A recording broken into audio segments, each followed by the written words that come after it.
Okay, the next question starts with you, Ms. Hess. How do you plan to resolve the growing public employee pension problem? And how do you feel about privatizing services that are currently provided by public employees? Okay, regarding the pension issue, I think that the county has taken the first step.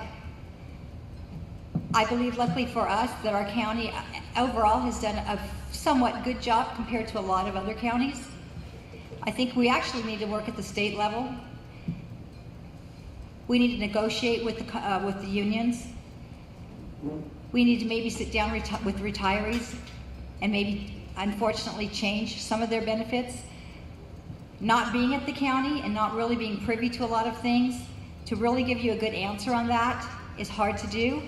I can tell you that I would like to find out, as an example, if you're a retired employee or a current employee and you're a husband and a spouse that works at the county, they're both receiving benefits. If you have a family, are you coordinating those benefits? Because that's something that you actually could take away.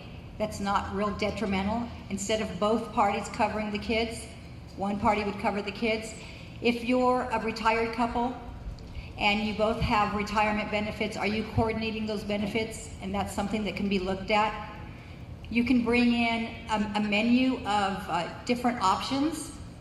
Start thinking out of the box. Perhaps your family, do they have a special category for just an employee and a spouse, and maybe an employee and family?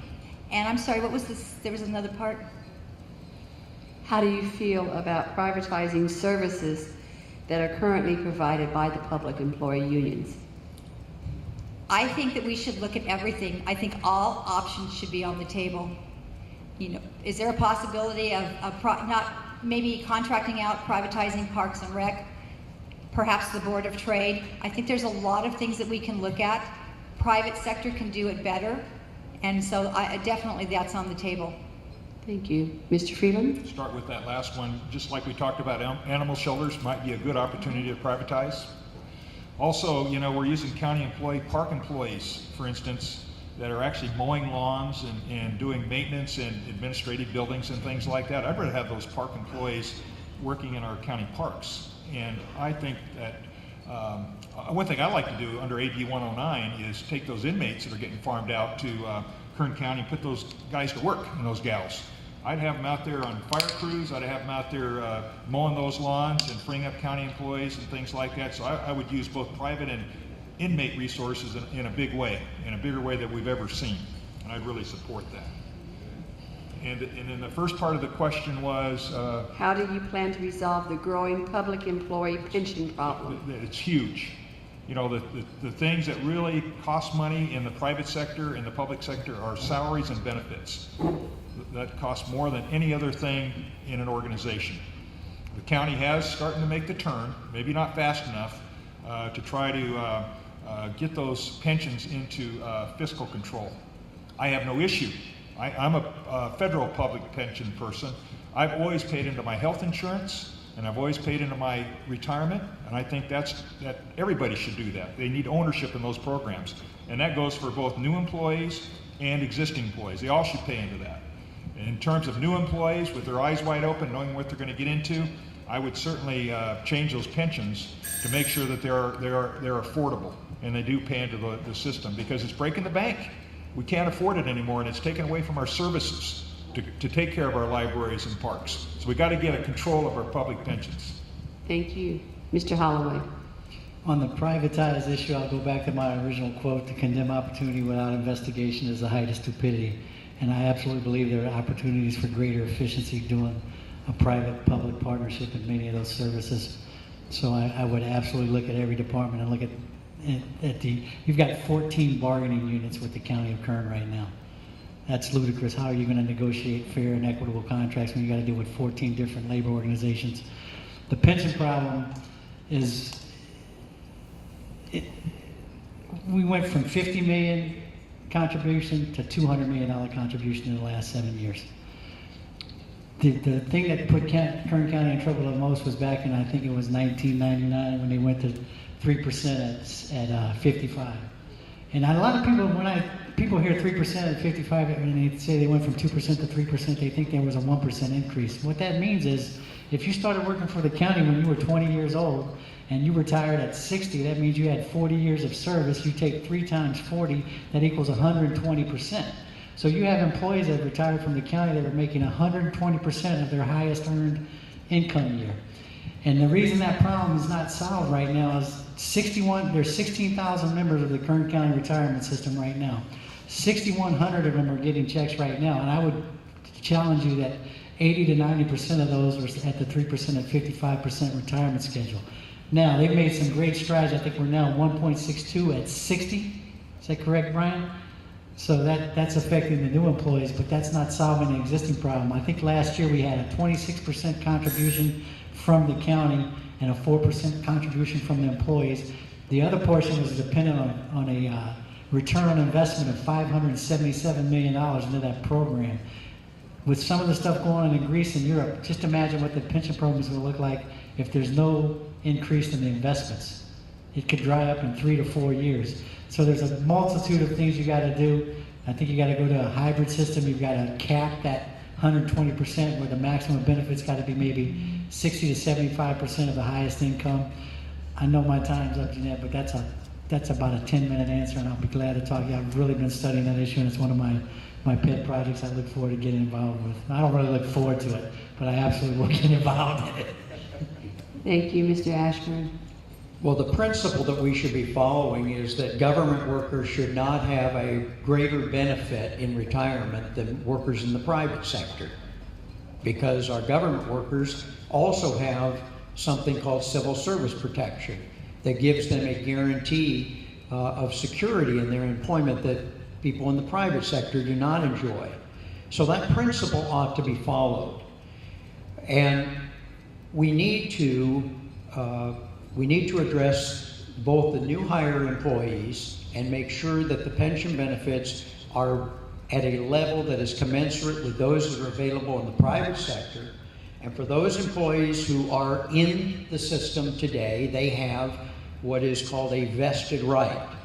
And so what we've got to do with the current employees and with those is to change age of retirement, change employee contribution toward their own retirement. Those are the changes that we can and must make. I'm the only one before you who has introduced legislation, who has voted on legislation, who has pushed for changes on pension reform.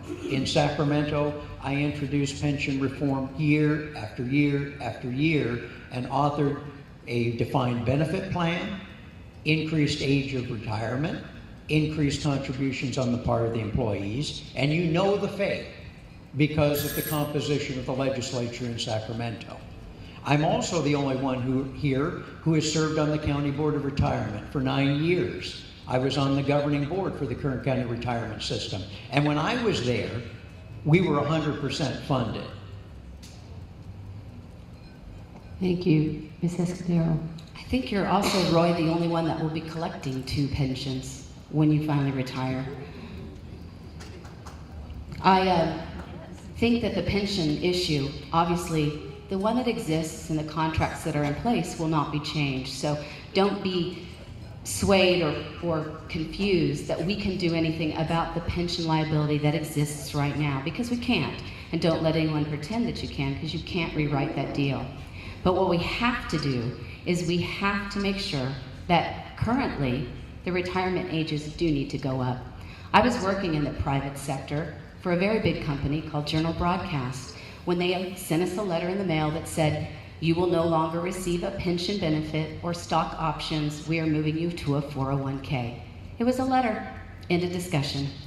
And I think that that's the difference between private industry and government. We do have 14 bargaining units that we have to work with, but we have to have that discussion because guaranteed benefits don't exist anymore in the private sector.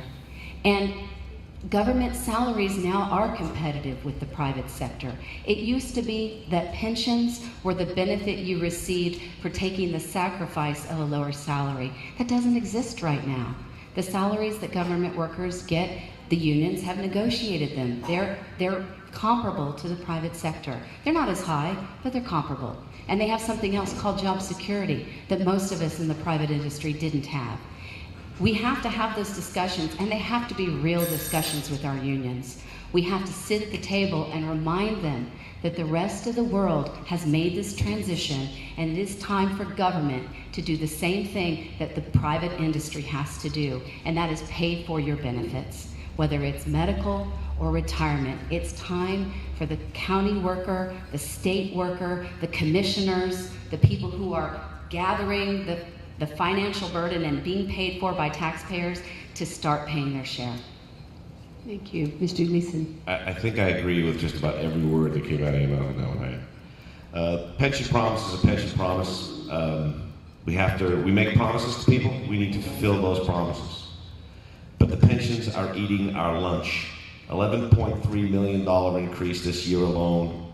$180 million, or the number is staggering, of our unfunded liabilities. They're making changes. I respect the Board of Supervisors for doing what they're doing today in terms of making those changes, but it's not enough, and it still needs to be seriously looked at. I would put all issues on the table, including 401ks, no pensions. I would put the whole ball of wax out there and open discussions from that frame. I think that the pensions has to be cured, it has to be fixed. And if you look across the sphere of the workers in the whole country, they don't have pensions. Why do these? I understand why they have them, but we need to wean ourselves off those costs. We need to pay employees exactly what they need to be paid in order to do an excellent job. And we need to supply them with excellent materials, a safe environment, and motivate them to be excellent at what they do. But we need to pay them exactly what they're worth, not a penny more. I'd like to add something. Thank you. You know,